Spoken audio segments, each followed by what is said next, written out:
Hoje vou apresentar para vocês mais um caso real de perícia. O caso de hoje é um caso de perícia extrajudicial, ou seja, a perícia que ocorreu fora da esfera judicial. No caso, meu cliente é uma companhia de seguro que dá cobertura a um sinistro de incêndio que ocorreu na cidade de Manaus, no estado do Amazonas, e eu fui encaminhado para apurar o prejuízo que será pago ao segurado. Eu fiz esse relatório de apuração, um laudo, onde faço essas constatações, e existem várias particularidades inerentes ao ramo do seguro, como, por exemplo, cálculo de depreciação, cálculo do valor de novo, cálculo do valor em risco, e vou expor para vocês aqui esse caso para que vocês possam se familiarizar um pouco com os laudos realizados para companhias de seguro. Espero que vocês aproveitem aí e aprendam bastante com esse caso real de incêndio. Vamos então à nossa apresentação do nosso relatório.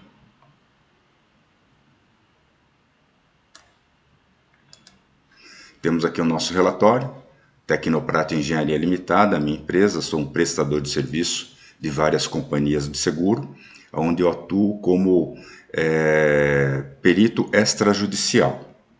Quando eu atuo na esfera judicial, eu sou perito judicial. Então, nesse caso aqui, em que eu atuei como perito extrajudicial, elaborei esse laudo que, como se trata, o objetivo principal dele é apurar o valor que será pago ao segurado, eu denomino relatório de apuração.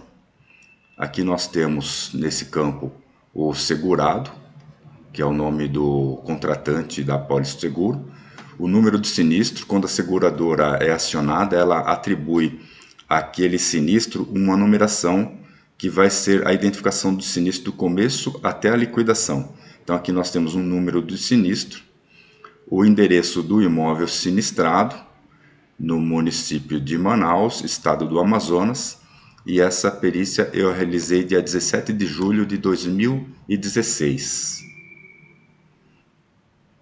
Temos aqui o índice, onde nós citamos as informações preliminares, que são as informações constatadas na vistoria, características da edificação, constatações, cálculo do valor de novo. Esse cálculo aqui é um cálculo que é muito pedido no seguro, então por isso que esse relatório é interessante para quem nunca trabalhou com seguro, para se familiarizar com o termo. Cálculo do valor em risco, cálculo do valor de reconstrução, análise dos orçamentos apresentados, apuração dos danos ocasionados ao imóvel de terceiro, conclusão e encerramento.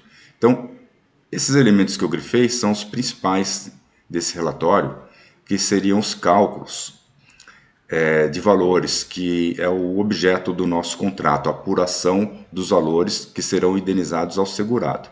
E para que cheguemos a esses valores, nós temos uma série de procedimentos e de análises que eu vou expor a seguir. Então, item 1, informações preliminares. Este relatório tem como objetivo a constatação de danos causados por incêndio ao imóvel locado pelo segurado a terceiros, elaboração de relatório de apuração e registro fotográfico. No caso, o segurado, ele é proprietário de um imóvel, um salão, e esse salão ele locava para uma companhia, era uma loja de uma grande rede de colchões. Características da edificação. Trata-se de salão comercial com área de 420 metros quadrados, erigido em estrutura de concreto com vedação em tijolos cerâmicos, esquadrias metálicas, cobertura metálica, revestimentos cerâmicos em áreas molháveis, piso cimentado queimado, instalações elétricas e hidrossanitárias embutidas, idade 25 anos, estado de conservação regular e localizada em zona de uso comercial. Esse item inicial aqui, características da edificação, ele é importantíssimo, não só num caso de incêndio, qualquer natureza que seja de sinistro, e também em outras perícias que você poderá fazer, judiciais também, poderá ser casos de patologias, o que for, você sempre tem que caracterizar o imóvel que você vai vistoriar. No caso, se você vai vistoriar um apartamento, você tem que caracterizar o edifício, você vai comentar sobre o edifício, sobre número de andares, número de garagens, a idade do edifício, localização do edifício, e depois você vai caracterizar o apartamento propriamente dito. No caso, como o nosso caso aqui trata-se de um salão comercial de 420 metros quadrados, fiz a descrição aqui dessa edificação e eu destaquei aqui para vocês a idade de 25 anos, estado de conservação regular. Por quê? Nesses casos em que a gente atua com companhia de seguro, a gente vai calcular também a depreciação do imóvel, e nós vamos ter esse cálculo mais adiante nesse nosso laudo. Então, por isso, nessa descrição, nós já aproveitamos e colocamos aqui a idade do imóvel e o estado de conservação. Essa idade, que muitas vezes nós chamamos de idade aparente, porque nós não temos a precisão da idade. Se você tem o habite do imóvel, ou alguma documentação, ou projeto que seja, você tem uma idade mais precisa. Agora, se você não tem essa informação, você, com a sua experiência, você vai determinar qual é a idade aparente. Então, nesse cálculo, nós utilizamos uma idade, caso não seja precisa, uma idade aparente, para calcularmos a depreciação do imóvel. Esse é um assunto que veremos mais adiante no nosso relatório. E tem 3 constatações. Realizamos vistoria em 17 de julho de 2016, acompanhados pelo senhor, aqui nós temos o nome do proprietário do imóvel, ocasião em que constatamos os danos no salão comercial, onde funcionava a loja da marca, eu vou omitir aqui essa marca, né? E os danos ocasionados ao mezanino do mesmo salão, onde funcionava o escritório de uma farmácia, cujo acesso era externo. Então, nós temos ali um galpão de 420 metros quadrados, um salão. O mezanino desse salão, que era localizado ao fundo, esse mezanino ele tinha acesso somente pela parte externa, e esse mezanino, que era uma faixa no fundo do salão, no pavimento superior, ele era locado para uma farmácia, então ele não tinha relação com o comércio do salão. De acordo com a certidão de habite, expedida em 23 de janeiro de 91, temos 2.256,52 metros quadrados de área construída, cuja área total está representada na figura 1 em azul, e a área do salão comercial sinistrado está representada em vermelho. Então, no carnê de IPTU dessa propriedade, desse segurado, nós temos essa delimitação em azul, é a propriedade do segurado. Informação que nós pegamos em projeto e no IPTU. Por que eu verifiquei essa documentação? Para verificar especificamente essa marcação em vermelho, que se trata do galpão sinistrado de 420 metros quadrados. Né? Então, nós verificamos que de toda a propriedade, ele realmente fez o seguro específico aqui do salão de 420 metros quadrados. Então, não encontramos nenhuma incoerência nisso e prosseguimos com a nossa análise. O salão comercial ocupado pela loja, com área de 420 metros quadrados, se localiza na parte frontal do imóvel, junto à divisa lateral esquerda, onde houve, em virtude de incêndio, comprometimento total da cobertura metálica, instalações hidráulicas, instalações elétricas, esquadrias metálicas, portas e revestimentos, bem como danos parciais a estruturas de concreto e paredes em alvenaria. O mezanino, com área de 95,2 metros quadrados, se localiza na parte dos fundos do salão comercial, acima do depósito, sendo seu acesso independente pelos fundos. Então, aqui nós temos a rua, aqui à frente do salão. Tá vendo? Então, nós temos a rua, aqui a divisa lateral esquerda, E a divisa lateral direita com o salão é propriedade do próprio segurado, né? Nós temos aqui o cálculo de valor em risco. Cálculo de valor de novo. Esse é o cálculo de valor de novo. O que é o cálculo de valor de novo? É o cálculo da edificação como se ela tivesse nova, né? Então, nós temos lá um galpão cujo dano foi total, digamos assim. Nós veremos esses danos no nosso anexo fotográfico no final, que faz parte do laudo.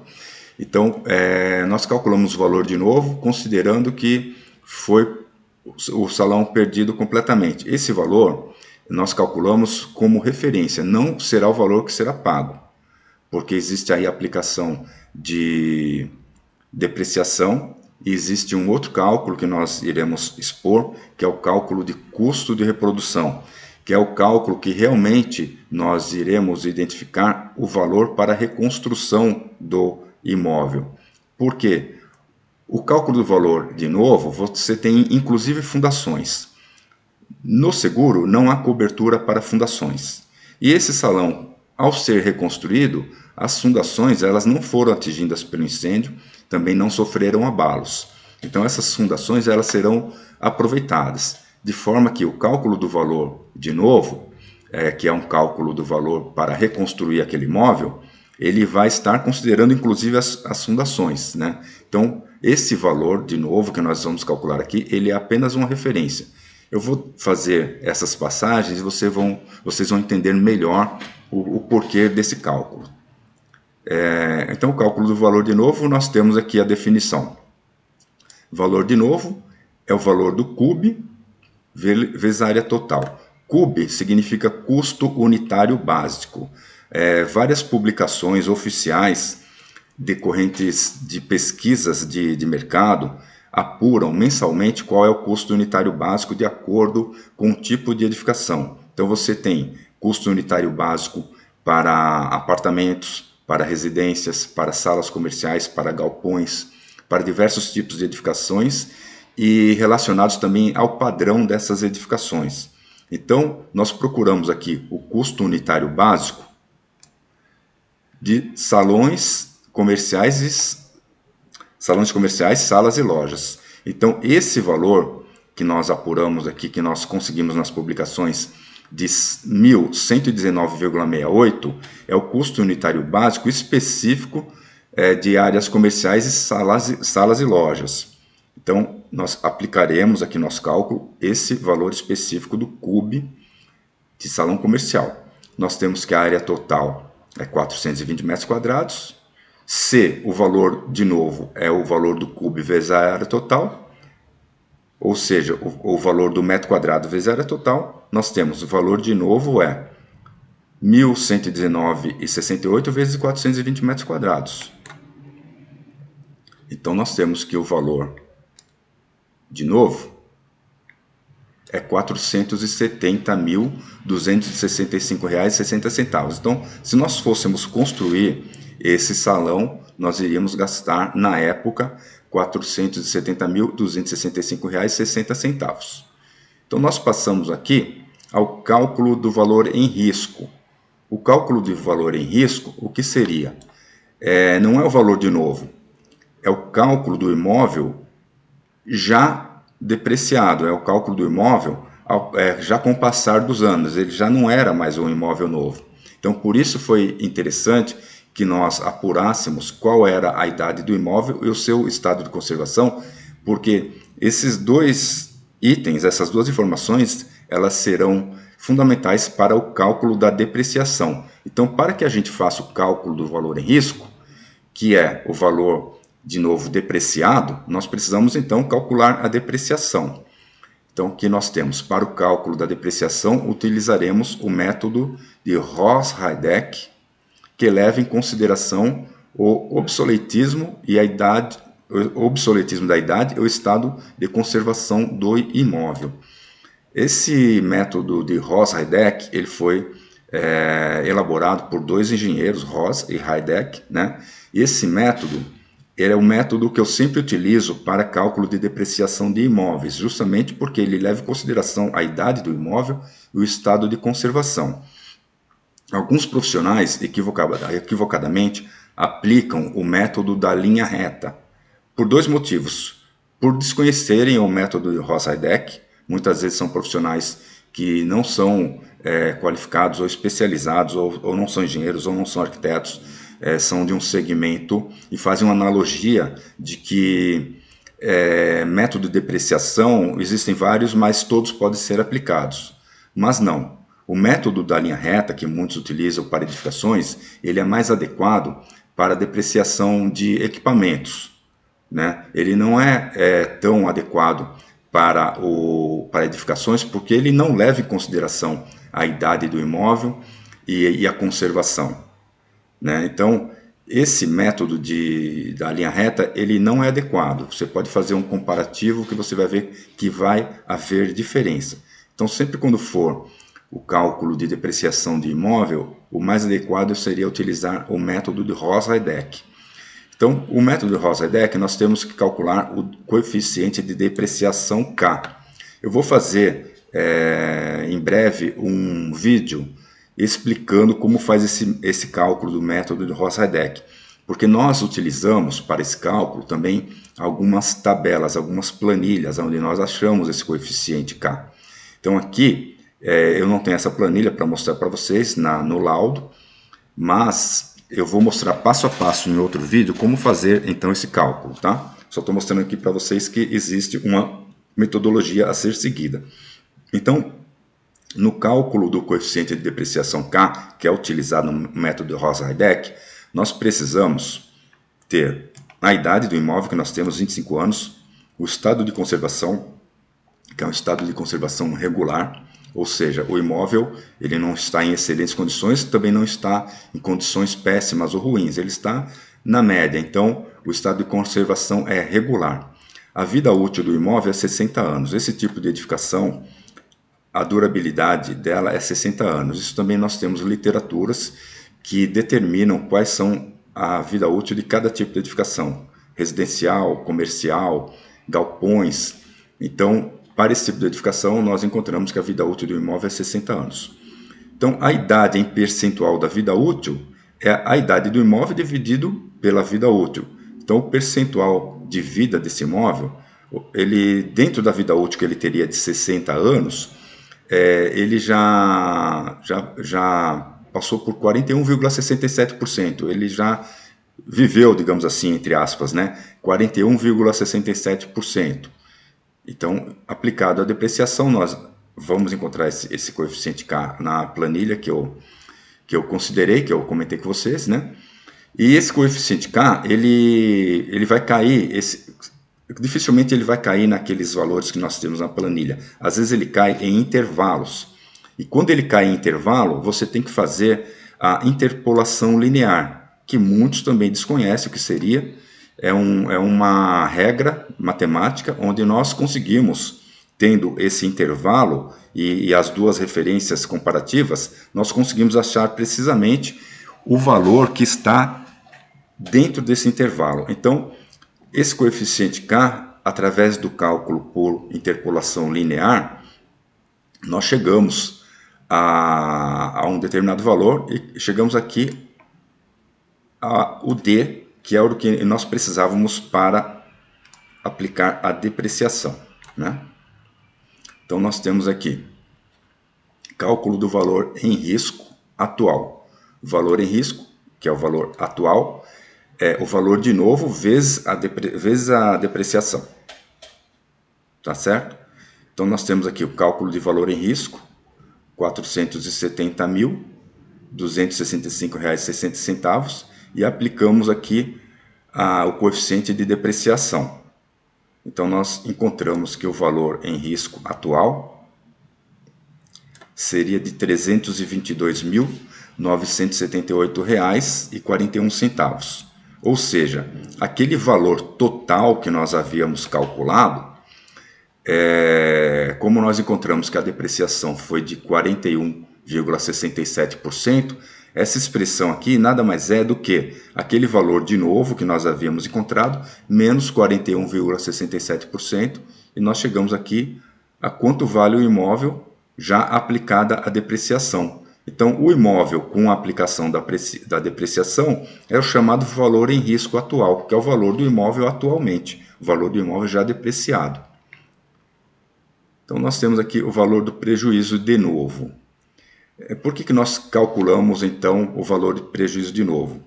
Vou voltar um passo para vocês poderem entender agora o raciocínio do cálculo do seguro. Eu calculei o valor de novo para nós termos uma ideia de quanto vale o galpão. Então, nós chegamos que o galpão vale R$ 470.000, 265,60, né?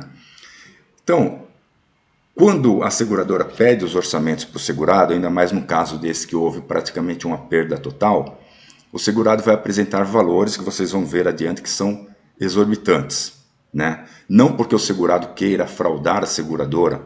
Muitas vezes o segurado chama uma empresa terceirizada para a reconstrução do imóvel e a empresa faz orçamentos que chegam a 2, 3 vezes o valor do imóvel, o valor real, porque a empresa tem aquela concepção de que a seguradora vai pagar o que for pedido, e não é assim. É para isso que a seguradora tem profissionais para darem suporte, para fazer cálculos e pagar o valor que é justo. A seguradora não encomenda resultado. Eu trabalho no setor de seguro há mais de 23 anos. Nunca uma seguradora me encomendou o resultado. A seguradora é imparcial e ela paga o valor devido. Nós estamos falando de engenharia, nós estamos falando de uma matéria subjetiva. Na engenharia nós fazemos contas, fazemos cálculos e demonstramos. Se o cálculo está equivocado, facilmente ele será questionado e será corrigido. Então, o que eu quero dizer com isso? Nós tínhamos lá um valor do imóvel de 400 e poucos mil reais, e aí chegam orçamentos de 700, de 800 mil reais. Então, por isso que nós já fazemos logo de cara o cálculo do valor da edificação se ela fosse nova, porque isso aí é um demonstrativo muito fácil, quando vamos conversar com o segurado, de dizer que aqueles orçamentos apresentados, eles estão totalmente fora da realidade, que eles são o dobro ou o triplo do valor da edificação se ela fosse reconstruída, se ela fosse ser feita de novo. Então, nós calculamos lá o valor de novo, que é o valor original da construção, nós calculamos o valor dela, quanto seria nos dias de hoje. Para que tudo isso? Para compararmos, eventualmente, caso seja necessário, com os orçamentos apresentados e termos argumentos para convencer o segurado que orçamentos abusivos não devem ser considerados. E nós mostramos isso tecnicamente.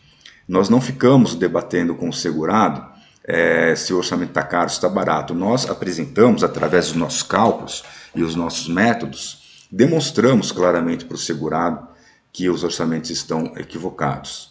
É comum nós fazermos as apurações, o segurado recusar, não querer receber o valor proposto, ele quer receber o total da IS, que é o valor total da importância segurada, mas se você tem um seguro de R$1 milhão e o seu prejuízo é 400 mil reais, você não vai receber R$1 milhão.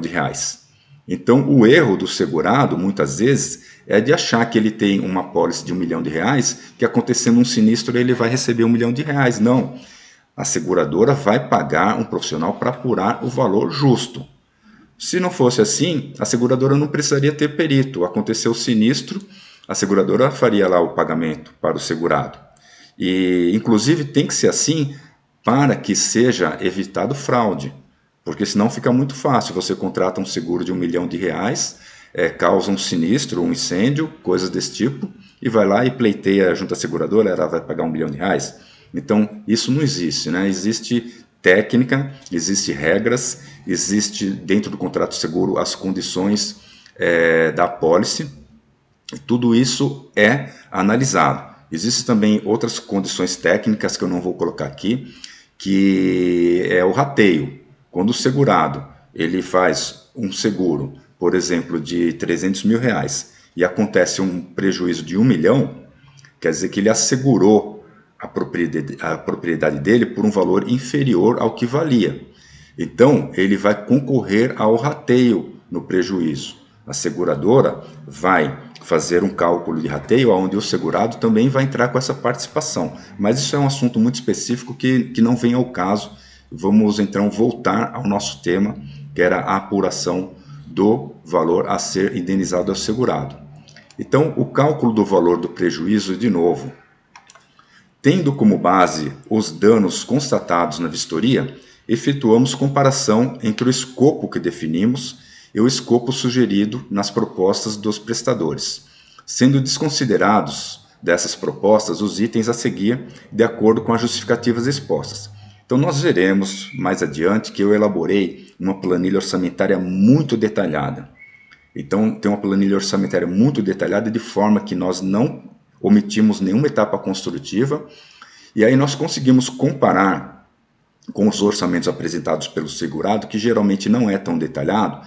Nós conseguimos identificar quais são os itens discrepantes ou itens que não são pertinentes, que não devem ser considerados no orçamento.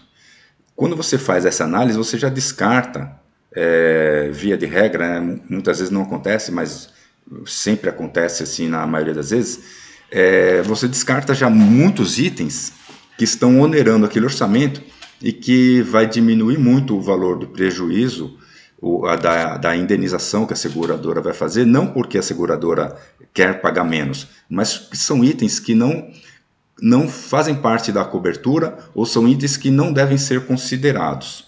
Então nós vamos aqui expor os itens que eu glosei, ou seja, os itens que eu excluí das propostas apresentadas e as devidas justificativas dessas exclusões. Então aqui tinha prestador colocando o item aqui, cobrando o laudo pericial. A seguradora não vai pagar laudo pericial, porque a seguradora já está pagando um perito para fazer a apuração. Então, quem vai fazer a reconstrução não tem que cobrar um laudo. Ele tem que fazer um orçamento para a reconstrução. Os motivos que levaram a acontecer o sinistro, coisas relacionadas à apuração ou à eventual estabilidade ou instabilidade, não fazem parte do escopo do trabalho de quem vai fazer simplesmente a execução da obra. Então, esse item laudo pericial foi excluído, justificativa. Não haverá necessidade de elaboração de laudo pericial. Aqui nós já tiramos uma bela verba que estava lá no orçamento. Item 1.9, projeto estrutural. Não será feito projeto estrutural. Nós temos lá a parte remanescente do imóvel, nós sabemos de toda a característica estrutural do imóvel e nós vamos fazer uma reconstrução do imóvel. Não vai ser pago um profissional para refazer todos os projetos e projetos legais e nada disso. E além disso, esse item aqui ele não tem cobertura também na apólice do seguro, nas condições gerais da apólice de seguro, nesse caso em específico não havia cobertura para projeto. Então nós colocamos aqui, justificativa, não haverá necessidade de elaboração de projeto estrutural e também não tinha cobertura, não tinha amparo. Item 1.10, ART, nós também tiramos, justificativa, considerando o valor do recolhimento da RT junto do CREA. Esse valor da RT, quando o profissional vai fazer o trabalho dele, já está embutido no orçamento dele que ele vai fazer. Agora aqui não era o valor da taxa da RT que nós estamos glosando aqui, porque a taxa da RT hoje, dependendo do que você vai fazer, ela varia de R$ 87,00 a um pouco além, dependendo do valor do contrato, esse valor vai subir bastante, mas não é um valor exorbitante. Então aqui nós tínhamos aqui um valor de RT exorbitante que não conseguimos nem entender de onde foi retirado, então nós retiramos esse valor da RT. Item 1.12, demolição de estrutura metálica. Nós tiramos também, justificativa. A estrutura metálica da cobertura e do mezanino, quando submetidas a altas temperaturas do incêndio, ruíram, não havendo o que ser demolido. Realmente, considerado que ia ser demolida a estrutura metálica, mas a estrutura metálica, como nós veremos no anexo fotográfico, ela ficou toda retorcida, derreteu, retorceu. Então, na realidade, não haverá demolição da estrutura metálica. O que haverá é a retirada de escombros. vai haver retirada daquela sucata, não vai haver demolição ou desmontagem da estrutura. Então esse item também não é passível de ser considerado. Inclusive, na retirada de sucata, dependendo desse montante, a seguradora vai retirar essa sucata como salvado, ou seja, a seguradora vai pagar a indenização, mas o remanescente, aquele salvado, pertence então à seguradora. Ela tem direito de mandar um prestador lá fazer a retirada, vender como sucata, o que ela pretender fazer.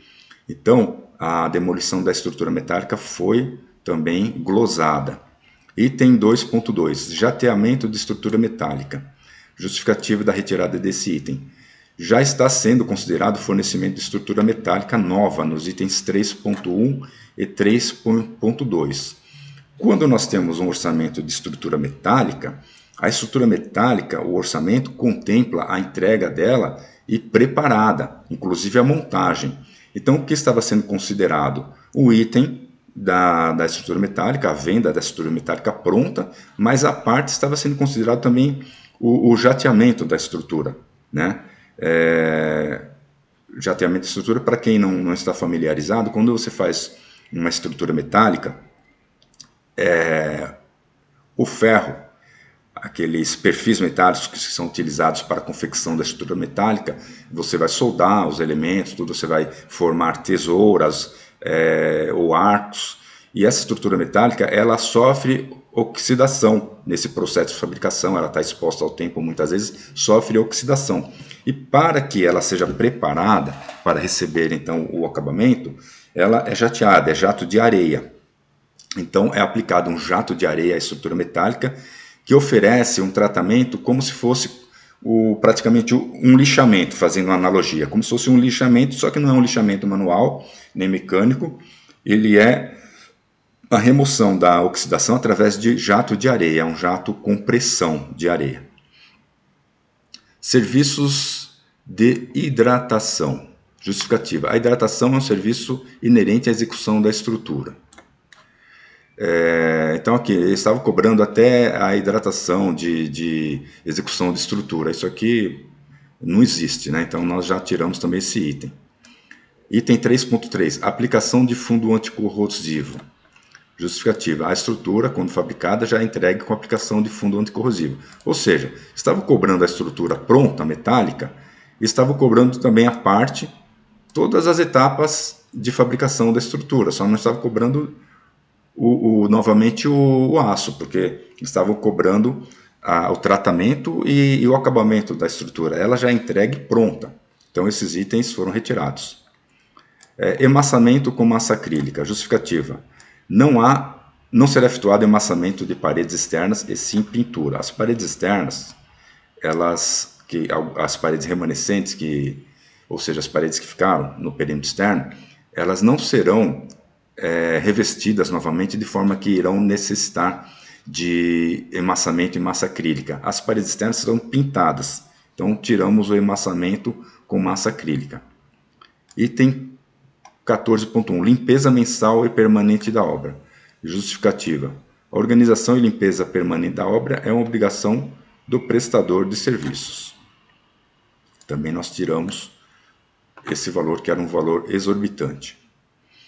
Então nós temos aqui, uma vez ajustado o escopo de serviços, com as devidas exclusões, finalizamos a planilha de apuração que compõe o anexo 1, fixando a importância de R$ 414.710,95 como o valor do prejuízo de novo, tendo como fonte a revista Construção Mercado, número 181 da revista Pini. Então, eu vou voltar aqui só para pegar um valor para vocês terem em mente e anotarem aí. Nós calculamos, para construir o galpão do zero, seria R$ 470.265,60. 470 mil. Aí nós viemos aqui, apuramos, que para reparar o galpão é R$ 414.710,95, ou seja, é um pouquinho menos, mas chega perto, né? Aí você fala, mas por que se praticamente houve uma perda total, por que esse valor seja menor? Temos itens aqui que foram excluídos, como fundação, por exemplo, né? Mas vocês veem como os valores apresentados, que passam de 700 mil reais, são incoerentes? Eles são quase que o dobro do valor para construir o galpão novo. Então, aqui nós não estamos considerando o valor depreciado. Isso aqui nós vamos mostrar mais adiante na nossa planilha orçamentária, que é o custo de reprodução do imóvel. Nesse valor de 414 mil reais, nós temos todas as etapas construtivas para executar o imóvel. Não está calculado depreciação alguma. Aquela depreciação foi uma referência que nós fizemos lá. Vamos esquecer aquele item de depreciação. Esse valor para reproduzir o imóvel tal qual ele era antes do sinistro, não é aplicado depreciação, porque você não vai comprar material de construção usado para fazer o imóvel. Como que você vai comprar cimento usado, areia usada? Não tem isso. Então, assim, esse é o valor efetivamente necessário para colocar o imóvel tal qual ele era originalmente, tal qual ele era 1 segundo antes do sinistro, ou seja, antes do incêndio. Então, esse valor é o valor que nós apuramos para reconstrução do imóvel. Quando nós falamos reconstrução, esse caso especificamente cabe, né? Você vai reconstruir o imóvel. Mas às vezes, quando nós falamos custo de reprodução no imóvel, às vezes é um caso que você teve um dano no apartamento, um dano lá de 20 mil reais, ele não se refere à totalidade do apartamento, é um dano parcial. De repente, houve um incêndio num compartimento do apartamento. Nós também utilizamos esse termo, custo, valor de novo, né? É o cálculo do valor de novo, mas não é para você construir o apartamento inteiro, né?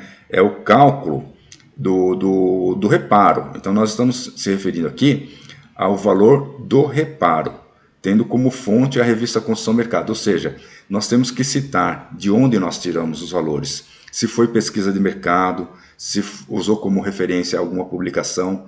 Então nós temos aqui a revista Construção Mercado, que ela serve de base para profissionais em todo o Brasil, é uma da editora Pini, ela é uma grande referência, ela é fruto de pesquisas mensais em todos os estados. Então nós temos por capitais os valores de todas as etapas construtivas, locações de equipamentos por capital, e nós temos também um estudo do custo unitário básico também. Então nós temos um custo unitário básico oficial, né, que temos nas publicações oficiais, e nós temos também um custo unitário básico que é calculado pela editora Pini para projetos padrões de cada tipo de edificação. Então nós temos essa referência. Então você fez aqui, no caso eu fiz a apuração, estou citando a referência, para ninguém falar assim, olha, de onde você tirou esses valores? Você inventou esses valores? Deu um valor baixo porque você arbitrou valores baixos? Mas não, nós temos aqui o cálculo, nós temos aqui na planilha orçamentária o demonstrativo de quantitativos, quem quiser conferir é só refazer os cálculos, né? Então nós temos lá os quantitativos, os valores unitários e os valores totais com referência. Então não há questionamento, né? Se houver questionamento, facilmente o perito da seguradora, no caso eu, nesse caso específico, irei fazer junto com o segurado e um representante da seguradora a análise do caso e expor que tecnicamente nós estamos corretos. Quando nós fazemos uma reunião com o segurado, como nós somos prestadores de serviço, nós não temos autonomia de falar pela seguradora, negociar pela seguradora, nós não somos a seguradora. Então, quando existe a necessidade de fazer uma reunião para fazer esclarecimentos junto ao segurado, geralmente participa um representante da seguradora, participa o perito que prestará esclarecimentos, participa o segurado e geralmente o corretor de seguros, que é quem vendeu a pólice de seguro para o segurado. A tendência é que o corretor de seguros sempre procure satisfazer os anseios do segurado, que defenda o segurado. Ele vai sempre pender para o lado do segurado e não da seguradora. Por quê? Porque ele quer que no próximo ano o segurado renove a pólice de seguro com ele. Se o segurado ficar frustrado e não conseguir o que ele deseja, o corretor de seguro provavelmente perderá o cliente, né? Então, nessas reuniões participam o representante da seguradora, o perito, o segurado e o corretor de seguros. Bom, nós vamos falar então a respeito da análise dos orçamentos apresentados. Sabendo-se que o valor do custo unitário básico de edificações de uso comercial é de R$ 1.119,68 para padrão normal de acabamento e que a área total sinistrada é de 420 metros quadrados, temos hipoteticamente que o valor para a construção do imóvel sinistrado seria de R$ 470.265,60, caso o imóvel fosse reconstruído sem nenhum aproveitamento da edificação, o que não é o caso. Ou seja, o valor apurado para a reconstrução do imóvel corresponde a 88,16% do valor necessário para a construção do imóvel novo. Aquele valor que eu apurei para a reconstrução do imóvel, ele corresponde a 88,16% do valor que seria para a construção de um imóvel novo. Pois apesar de ter ocorrido graves perdas contra a estrutura e acabamentos, parte da edificação está em condições de recuperação, ou seja, a fundação e algumas paredes remanescentes. Ocorre que os valores orçados apresentados pelas duas empresas são significativamente superiores ao valor necessário para a construção de um prédio novo, sendo o valor da empresa X R$ 774 mil, ou seja, o valor para a construção do imóvel novo era 470 e a empresa orçou para reparo quase que o dobro aqui, né? Não é quase que o dobro, mas R$ 774 mil é uma importância muito significativa, né? E o valor da empresa Y, R$ 793 mil. O que acontece também? É um comentário que eu nem deveria fazer, mas que eu farei aqui porque nós estamos entre colegas, né? Muitas vezes essas empresas são conhecidas. Uma empresa dá um valor e outra empresa de um conhecido dá um valor superior, que é para a primeira empresa pegar o orçamento.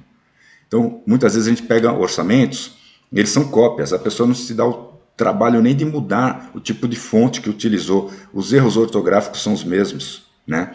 Então, a gente que trabalha com seguro, a gente, só de analisar a documentação, a gente já tem aquele feeling, né? Aquela sensibilidade de perceber quando o segurado está tentando bolar alguma situação ou que os prestadores de serviço estejam articulando alguma combinação de orçamentos, né? Então nós vemos aqui que são orçamentos de valores muito próximos e para endossar que estão coerentes. Então como que você vai fazer um comparativo quando você tem apenas um orçamento? Não há comparativo. Então com dois você também não consegue, porque você tem de repente um valor muito baixo, um valor muito alto. Então por que a gente sempre pede 3 orçamentos? Para você ver qual daqueles orçamentos será discrepante. No caso aqui não houve discrepância porque só foram apresentados 2 orçamentos e são orçamentos muito próximos, né? Onde atribuímos a discrepância entre o valor proposto em relação ao valor apurado aos valores unitários acima da média de preços praticados em mercado e a inserção de serviços cuja exclusão justificamos. Então aqui nós estamos falando em outras palavras, porque esses 2 orçamentos são muito superiores ao valor da nossa apuração. Um dos motivos é devido aos serviços cuja exclusão nós justificamos, serviços que não deveriam fazer parte do orçamento, e aos valores unitários acima da média de preços praticadas em mercado. Então nós temos lá, por exemplo, um metro quadrado de reboco. Se o orçamento mostra que o metro quadrado de reboco é R$ 50, por exemplo, e você vai na sua fonte de preços e verifica que o valor do metro quadrado de reboco é R$ 20, por exemplo, então você já pega que o orçamento está trabalhando com valor unitário muito além do valor de mercado. Então, na análise que nós fizemos de todos os itens demonstrados nesses orçamentos, nós percebemos que a justificativa da discrepância foi valores unitários, valores de serviços considerados muito acima do valor médio de mercado e itens que foram colocados no orçamento que não deveriam estar no orçamento, que foram glosados. Apuração de danos ocasionados ao imóvel de terceiro. Ao lado esquerdo, junto à divisa lateral esquerda desse galpão, havia uma empresa e essa empresa reclamou de alguns danos. Então, eu estive também na empresa fazendo análise. Em virtude da necessidade de análise mais apurada em relação aos orçamentos apresentados pelo terceiro, no que se refere a instalações elétricas e dados, onde as propostas aparentemente estão contemplando melhorias, foi sugerido à seguradora que a apuração desses serviços seja objeto de um relatório de apuração complementar. Ou seja, a reclamação do terceiro ela não era relacionada à engenharia civil, ela era relacionada à elétrica. Se fossem danos pequenos, eu poderia sim, pela minha experiência, pelo meu conhecimento, fazer a apuração daqueles danos, ou colher os orçamentos, fazer uma análise, ou até mesmo submeter a algum colega, engenheiro eletricista, a análise daqueles orçamentos. Só que, ao entrar na empresa, percebi que existia uma forte, existia uma instalação considerável de dados e de serviços e também de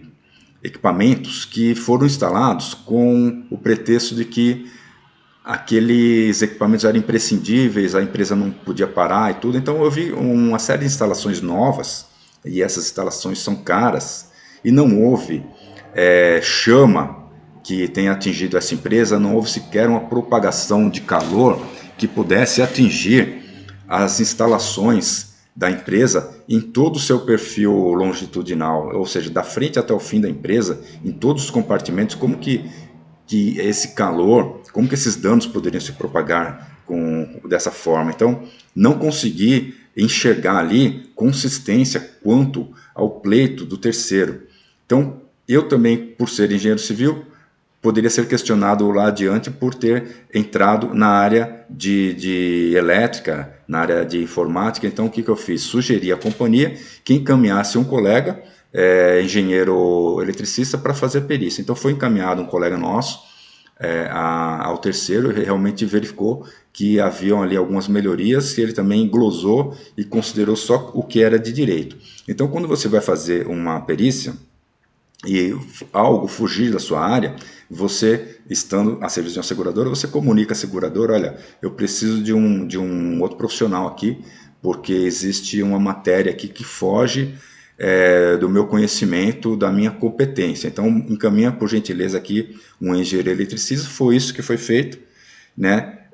Aí você fala assim: pagou outro profissional, teve despejo aérea, tudo de novo, teve hotel, tudo de novo? Teve, mas imagina se a seguradora fosse pagar o que estava sendo pleiteado. Ela iria perder muito dinheiro. Então, o profissional ele tem um custo, sim, mas muitas vezes a contratação desse profissional, muitas vezes não, a rigor, a contratação de profissionais, eles diminuem o valor do sinistro, não porque o profissional vai lá para cortar, mas porque o profissional vai lá para tirar dos orçamentos o que não é devido. Bom, finalmente chegamos aqui à conclusão, e eu volto a dizer que a conclusão é o item mais importante de um laudo ou de um parecer técnico, né? Ou de um relatório de apuração, que seja, porque é a conclusão que ela vai sintetizar tudo que está ali no trabalho que nós elaboramos. Nós estamos falando sobre tudo no corpo do laudo, mas a conclusão, nós não temos que reproduzir o que nós já escrevemos, nós temos que extrair de uma forma simples, objetiva, concisa, toda aquela informação que vai ser imprescindível para que o analista do caso entenda o caso e para que ele tenha com clareza o valor a ser indenizado, porque o analista ele vai analisar aquele caso, vai levar ao conhecimento da chefia dele o caso. Quando é relevante, ele tem uma certa autonomia. Quando foge dessa alçada dele, a autonomia é mais elevada, ele leva a um comitê de análise que a seguradora tem, que são vários analistas que compõem, analisam esses casos, e em última instância é levado ao conhecimento do gerente de sinistros, que vai endossar o pagamento desse sinistro. já com todas as devidas justificativas.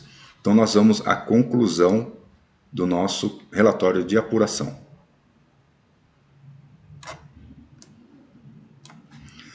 Apuramos a importância de R$ 414.710,95 como valor necessário para a reconstrução do imóvel correspondente ao valor do prejuízo novo, como era originalmente. Sobre o valor do prejuízo novo apurado, aplicamos o coeficiente de depreciação K, no item 5, subitem A, desse relatório, e obtivemos o valor de prejuízo atual R$ 284.823,48, conforme a nossa planilha de apuração.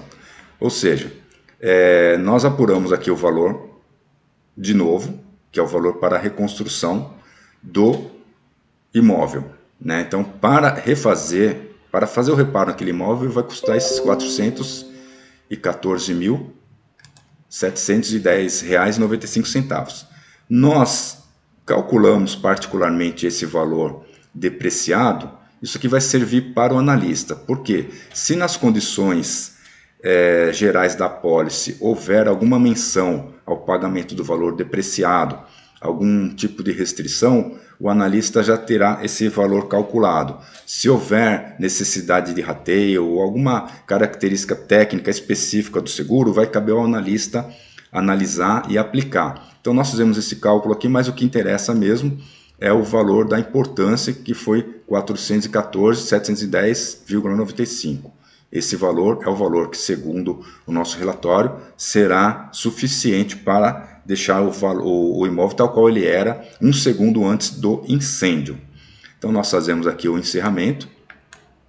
Não havendo mais nada a ser esclarecido, encerramos o presente relatório de apuração, composto por 11 laudas impressas em um só lado, todas numeradas e rubricadas, sendo a última datada e assinada. Acompanhe anexos 1 e 2.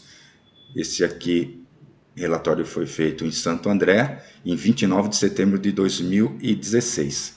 A seguir nós temos aqui o anexo 1, que é a planilha de apuração, onde nós temos uma planilha detalhada aqui, né? Toda planilha de apuração, ela deve ocorrer dessa forma, deve ter a descrição, as unidades consideradas, né? Se é metro quadrado, se é verba, se é metro cúbico, as quantidades, os valores unitários. Aqui no caso nós temos essa coluna do valor apurado, né? Normalmente as planilhas vêm até essa coluna, só que nós, para efeito seguro, colocamos aqui também os valores depreciados. Nós não vamos nos ater aqui a analisar essa coluna aqui, essas colunas 3 últimas. Elas foram solicitadas pelo analista da seguradora na época, né? Caso houvesse algum tipo de necessidade interna lá. Mas nós temos aqui, ó, serviços preliminares, instalações provisórias. Então nós temos aqui mobilização, placa de identificação da obra, temos tudo aqui que é de serviço preliminar. Depois nós temos reforço estrutural, escoramento, jateamento, né? Nós temos aqui desforma, nós temos todas as descrições consideradas, estrutura metálica da cobertura e mezanino, temos a descrição da cobertura, os valores quantitativos, né? Peso, cobertura e fechamentos, alvenaria, pisos, revestimentos, esquadrias, forros. Você fala, Roberto, mas como você sabe que tem forro se você chegou lá estava tudo consumido? Vocês vão ver pelas fotos, né? Porque nós temos, o segurado apresentou fotos, né? Comprovando como era a loja. Então, nós vimos que tinha forro lá de PVC, né? Não, forro em tábuas de pinho, tá vendo? Forros em tábuas de pinho, lambrice, né? Então, nós conseguimos, através de fotos, documentos solicitados ao segurado, muitas vezes, embora haja uma perda total, nós conseguimos ver quais eram as características do imóvel. Instalações hidráulicas, elétricas, louças, pinturas, limpeza, administração da obra. Fechamos aqui no valor, né? 277.938 e 83, nós aplicamos o BDI e os impostos, aí chegamos naquele valor de 414, 710,95. Então, esse valor era um valor, na época, suficiente para a empresa, o segurado, contratar uma empresa para execução do serviço. Então, nós temos aqui embutido nesse valor o BDI e nós temos também a carga tributária. Agora, se o segurado assinar a carta de quitação, ele recebe aquele valor, está quitado, a seguradora não me deve mais nada, não importa para a seguradora o que o segurado vai fazer com esse valor. O segurado pode simplesmente demolir o imóvel, não reconstruir. O segurado pode demolir e construir um edifício de vários pavimentos. É claro que ele vai arcar com o valor. O segurado pode fazer uma edificação de característica diferente. Não importa, porque o que a seguradora tem que fazer é fazer a indenização. O que o segurado vai fazer com aquele dinheiro não importa para a seguradora. Então, nós expomos ali a nossa planilha orçamentária e nós temos aqui o anexo fotográfico. Então, nós temos essa foto número 1, portas de aço de acesso à loja. Por trás dessa porta, nós temos a rua. Então, nós estamos olhando de dentro do galpão para as portas, como se estivéssemos olhando para a rua. Então, nós vemos aqui, ó, toda a cobertura foi perdida, toda retorcida aqui. Nós temos as portas de aço perdidas. Tem alguma coisa aqui de estrutura remanescente. As paredes no perímetro são remanescentes. Não houve aí comprometimento da parede propriamente dito. Nós tivemos aí o destacamento de revestimentos, né, nas paredes laterais, mas não constatamos a necessidade de demolição de todas. Algumas sim, mas algumas foram consideradas remanescentes. Aqui a frente, né, do galpão, mas visto pela parte de dentro, detalhes de ferragem retorcida, paredes laterais remanescentes, onde perderam o revestimento, estrutura metálica remanescente, mas sem condições de aproveitamento, só para registro, né? Aqui é a parte de hidrante. Então, nós tiramos várias fotos para que o analista tenha uma noção. Aqui é a estrutura do mezanino, né, que está retorcido.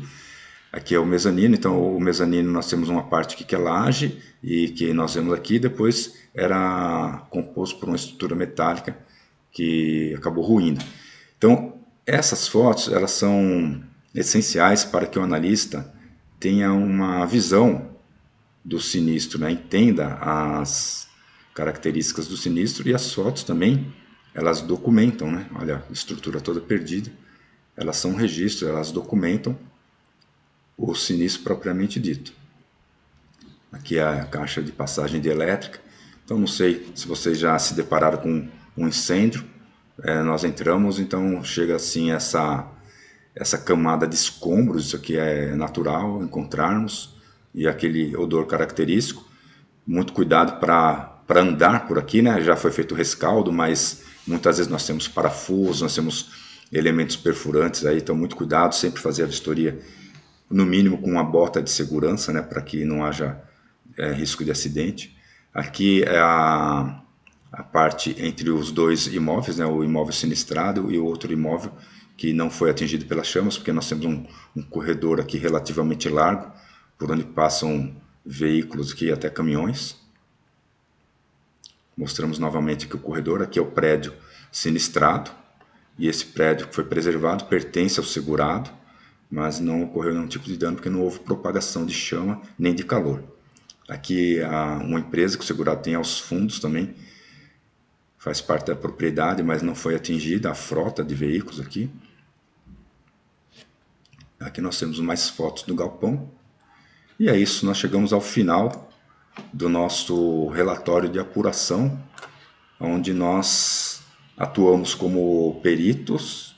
Atuei como perito extrajudicial, ou seja, não é um caso de justiça, é um caso junto à companhia de seguro, em que eu atuei como perito. Então, sendo fora da esfera judicial, nós falamos que é uma perícia extrajudicial. É um excelente segmento de trabalho, trabalhar com companhias de seguro, e existem muitas particularidades, e essas particularidades muitas vezes são aprendidas na prática, ou caso você inicie estagiando com alguém que já é da área de seguro. Eu vou colocar nesse canal praticamente todos os laudos que eu estiver disponível aqui como modelo para vocês. Só vou fazer o resguardo aqui das pessoas que fazem parte dos casos, né? Porque eu não posso expor. Mas eu vou expor aqui todos os laudos ou pareceres técnicos que eu tiver ainda no meu acervo. E espero que vocês aprendam bastante com isso, tá bom, pessoal? Muito obrigado pelo prestígio, por me acompanhar até aqui o final do vídeo, né? E que possamos nos ver no próximo vídeo aí, onde eu trarei algum vídeo bem interessante para que você possa aprender aí e se desenvolver na área de perícias judiciais e extrajudiciais, tá bom, pessoal? Muito obrigado pelo prestígio e até o próximo vídeo.